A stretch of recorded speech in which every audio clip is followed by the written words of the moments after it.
been said on the panel and the sentiments of the seniors here, it's an exception. But I'm not holding my breath, as I said, for any changes in the near future. And most of it also is directed to people who are in power, who may be heading chambers, who may be policy makers, who may be the regulators of the profession. And if something happens, of course, that's for the good. But what if it doesn't? Because it hasn't for the longest time. I mean, there are entry barriers. I've personally been somebody who would fail to secure a single internship that would make my resume worthy, or even something after law school. Because I'm a graduate from Jamia Millia Islamia. Back in the day in 2011, very few people even knew in that sense that Jamia offered law, of course. We've come a long way ever since. So it was difficult. I started off my career as an independent counsel, second generation lawyer, but inherited not even a single brief from the family in that sense. So I used technology at that point, and this is where I'll segue to the second part of what I'm going to speak about. Technology, what it means to you, how can it help you succeed, how can it help you be a better lawyer or be a successful lawyer in that sense. I started off my career, obviously no briefs, couldn't get into a law firm, couldn't get into a chamber, turned down from everywhere in that sense. Started off as an independent lawyer, was also preparing for being a judge alongside. So when I started off, how do you get matters? I started answering questions of people on the internet. There used to be something called Lawyers Club India back in the day. Yahoo Answers. People would post their legal queries there. I'd go there, research a question, and try to give the best answer that the litigant can get. And I created a practice around it.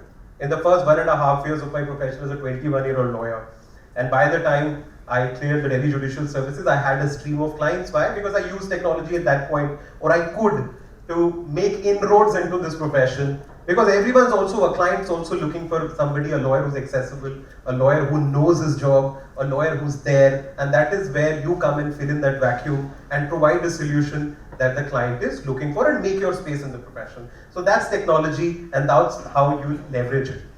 The second quick point, and I'll come to it a little later when we are discussing it, is that we as lawyers, and Shuchi made that point, we as lawyers are taught to look behind. A new question comes to you, what do you do first? You look at precedent, you look at custom, you look at how it's been done. And in all of this looking backwards, we fail to sort of see what's right in front of us, right? As they say, the best players are not the players who know where the ball is, they know where the ball is going to be, and they reach there and score a goal, right?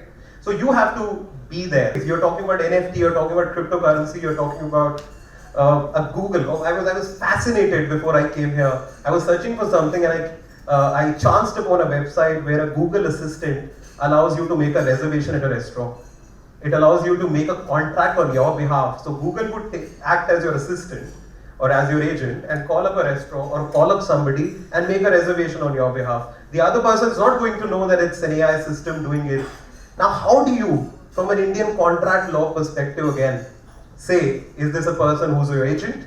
Because Indian contract would only tell you that an agent has to be a human being who represents you, and you are the principal, that person is the agent, you are liable for the acts of your agent, right? How would that Indian contract law principle apply to a situation where you've got an AI system to do a contract on your behalf? What I'm saying to you today is that things are going to change. It's important for you to stay ahead of the curve in that sense. Of course, making the profession a more humane profession is a conversation that is the most important at the moment. But let's talk about what you can do, what we can do in order to stay relevant, because it's even a revolution of the exploited has an audience, right? If you look at the history of Marxism. But a revolution of the irrelevant would not possibly have an audience. And I'm not going to be the prophet of doom any further. But let me tell you, and I keep saying this to my younger colleagues at the chamber, that that AI system is coming for you.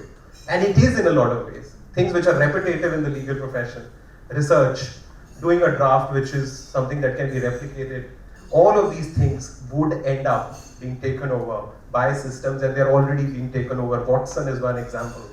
But again, what you do in the court, we have one of the best senior counsels at Delhi High Court here on the panel.